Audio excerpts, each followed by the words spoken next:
欢迎回来。美国、英国、德国伙同个别非政府组织，基于谎言和政治偏见，周三在纽约联合国总部在线举办所谓中国新疆人权状况编会。对此，中国常驻联合国代表团发言人揭露，美国等会议合办方正图谋以疆制华，搞乱中国。此前，中国外交部已向联合国成员国发布照会，阐明中方立场。外交部指出，美国纠集少数几个国家滥用联合国资源和平台，抹黑攻击中国，服务自身政治私利，完全是对联合国的亵渎。美、英、德等几个西方国家根本代表不了联合国，更代表不了国际社会。针对美国、英国、德国伙同个别非政府组织借联合国场所搞所谓涉疆问题会议，外交部发言人华春莹周一指出，美方口口声声关心穆斯林人权，但世界上杀害穆斯林最多的国家恰恰正是美国。美国在全球约80个国家还以反恐之名发动战争和军事行动，已经导致80多万人直接死于战争暴力。阿富汗、伊拉克、叙利亚等国至今仍有约2000多万人生活在极端恶劣条件下。华春莹提到，伊斯兰合作组织此前曾应邀派代表团参访新疆，充分肯定中国政府重视保护穆斯林信教群众各项权利，积极评价中方预防性反恐和去极端化努力。如果新疆真的存在他们所指控的人权问题，难道伊斯兰合作组织以及其50多个成员国会不比美国更关心吗？而在联合国人权理事会第46届会议上，包括沙特、阿联酋等穆斯林国家在内的80多个国家以不同方式发声，支持中方在涉疆问题上的立场。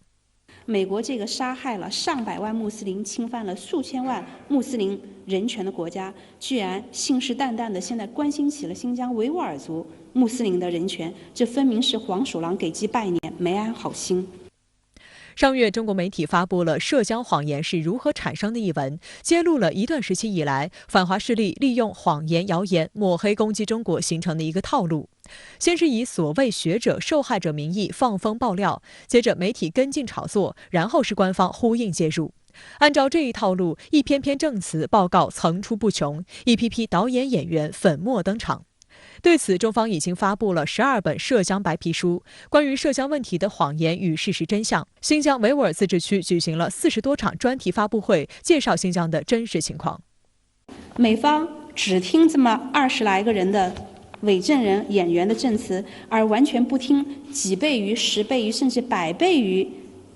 1000倍于、10000倍于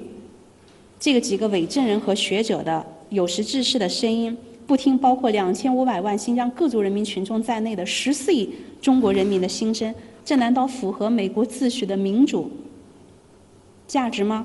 说到底，他们就是不敢面对事实，害怕看到真相。美西方之所以这次继续的去极端的炒作新疆牌来继续抹黑中国的这个国际形象，影响中国的国际地位，那这点上实际上是美西方整体对华战略的一个其中的一个部分，实际上也是希望通过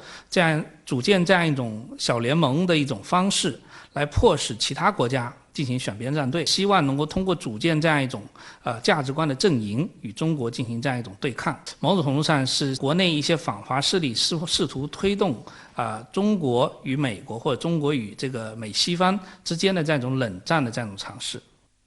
此次美方等搞所谓的涉疆问题会议，是其借联合国的场所又一次滥用权力的恶劣操作。此前，中国外交部已向联合国成员国发出照会，阐明中方涉疆立场，要求相关国家不要参与所谓会议。今年1月，即将卸任的美国常驻联合国代表克拉夫特专门录制了一个7分多钟的所谓对台声明，宣称各国应团结对抗中国大陆企图排挤并孤立台湾的作为，并声称美国将持续敦促让台湾在国际舞台扮演适当角色。这一视频正是美国通过其常驻联合国代表团官方网站对外公布的。录制视频时，克拉夫特还滥用其权力，潜入联合国大厅摆拍与台湾学生交流。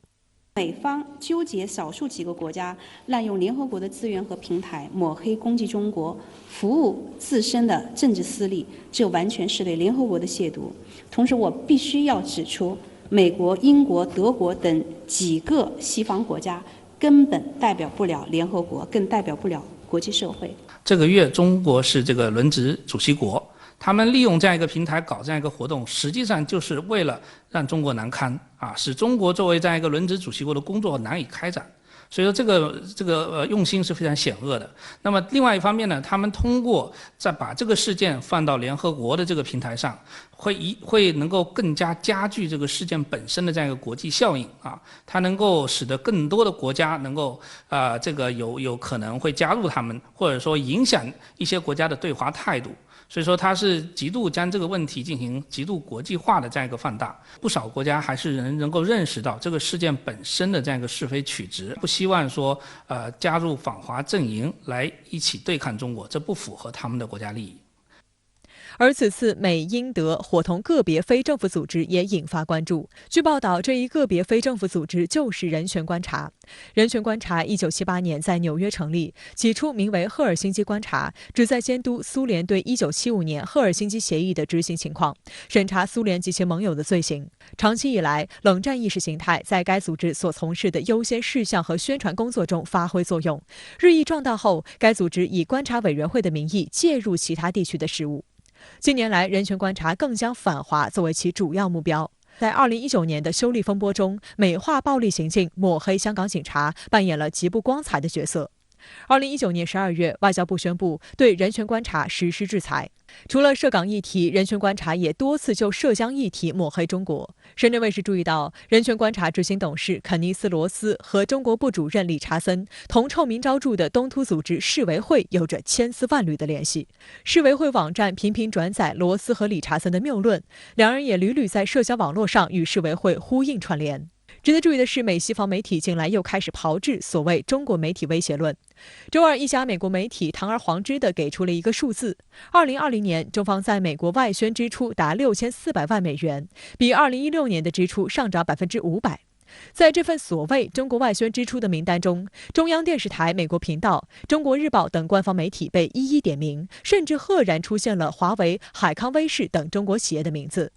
报道还鼓吹，正是得益于这种稳定的宣传活动，中国现在是在美国运作海外影响力的最大支柱方。前不久，《纽约时报》发文宣称，中国正向世界上几乎每个国家或地区的媒体注入自己的资金、力量和观点，从而打造出能够替代 BBC 和 CNN 占据主导地位的全球媒体格局。文中还透露，西方最大的记者组织国际新闻工作者联合会将在周三发布一份报告，具体描述中国是如何拓展自身媒体影响力的。对此，外交部发言人华春莹周二指出，世界本来就是丰富和多元的，在媒体领域不应只有 CNN 和 BBC， 各国都应该有自己的声音。更何况中国作为一个拥有14多亿人口，占世界人口近1/5，拥有5000年连绵不断文明和作为世界第2大经济体和最大发展中国家，我想中国呢，当然应该也值得在国际舆论格局当中拥有自己的一席之地。